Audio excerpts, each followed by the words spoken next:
বিয়ে হয়েছে 10 দিন, মেয়ের হিন্দু ফ্যামিলি। বিয়ে হয়েছে মাত্র 10 দিন। এই 10 দিনের ভিতরে তার স্বামী প্রত্যেক দিনই বলে আমরা বাচ্চা নেব, কারণ আমার বাপ টাকার শোনার অনেক শখ, তুমি বাধা দিবা না, আমি কিন্তু বাচ্চা নেব। তো ছেলে কোনো পদ্ধতি নেয় না, মেয়ে পদ্ধতি নেয় চুপে চুপে, সেটা তার স্বামী জানে না।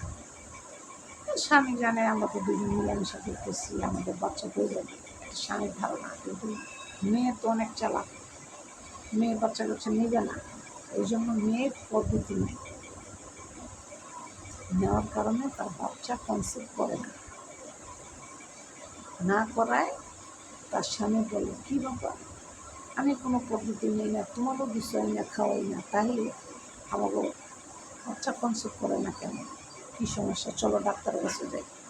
না, যাবে না সে ডাক্তারের কাছে, না আমি ডাক্তারের কাছে যাবো না, আমি ডাক্তারের কাছে কেন যাবো, তো আমাদের বাচ্চা কনসেপ্ট করে না, কী কারণে, আমরা ডাক্তারের কাছে যাই, পরীক্ষা নিরীক্ষা করি, কী সমস্যা দেখি। তখন মেয়ে সত্যি ঘটনা খুলে বলে যে আমি বাচ্চা নিব না, এই জন্যই বাচ্চা হয় না।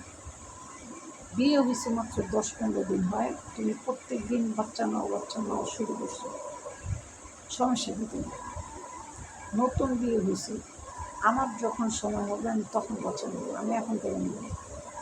একটা মেয়ে মানুষের বিয়ে হলে তার একটা স্বাদ আছে, আহ্লাদ আছে, একটা আনন্দ আছে, ফুর্তি আছে। কিছুই করলাম না, বিয়ের 10 দিন হয়নি, বাচ্চা নাও শুরু করে দিছি। তুমি, তোমার মা, আমার ননস, তোমাদের সবাই মন মর্জি দিয়ে তো আর হবে না। আমি মা হতে চাচ্ছি কি না এটা আগে তোমার জানতে হবে, তারপরে বিষয় নিলে বাকি কথা। তুমি চাইলে তো হবে না, আমার তো চাইতে হবে। তখন তার স্বামী বলছে, তাহলে তুমি কি চাও, তুমি কি বাচ্চা নিবে না? না, মিনিমাম 5 বছরের আগে আমি কোনো বাচ্চা নিব না, কারণ আমি ইন্টারে করতেছি, আমার ইন্টার কমপ্লিট হবে, গ্র্যাজুয়েশন কমপ্লিট হবে, তারপর আমি চিন্তা করব। ছেলে বলছে, তুমি যদি আমার কথা না শোনো আমি তোমাকে ডিভোর্স দিয়ে দেব। ঠিক আছে, দিয়ে দাও, বিয়ের কাবিননামায় যা টাকা ছিল দিয়ে দাও, টাকা পয়সা দিয়ে সব কিছু কমপ্লিট করে আমাকে যেমন ডিভোর্স দাও দিয়ে দাও। কাবিননামা ছিল আপনার 10 লক্ষ টাকা, 10 লক্ষ টাকা কাবিন ছিল। এখন মেয়ে কোনো অবস্থায় সে মা হবে না, সে মা হবে। তার কথা হচ্ছে সে গ্র্যাজুয়েশন কমপ্লিট করবে, ইন্টার কমপ্লিট করবে, তারপরে সে বিবেচনা করবে সে সন্তান নিবে কি না। কারণ একটা পুরুষ মানুষ তারা এতদিন ওয়েট করবে না, একটা মানুষ বাচ্চা পায় দিবে,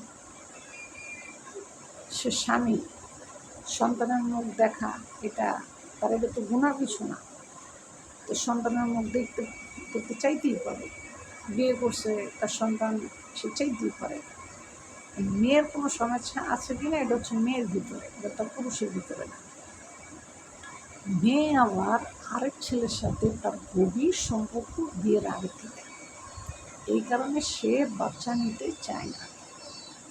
তারপর লাস্টে ছাড়াছাড়ি হয়ে যাওয়ার পর ওই যে ছেলের সাথে তার প্রেম, ওই ছেলের সাথে সে ভাইয়া যায়, ভাইয়া যে ওই ছেলেকে বিয়ে করে। বুঝছেন, এই হচ্ছে মেয়ে মানুষের কাহিনী।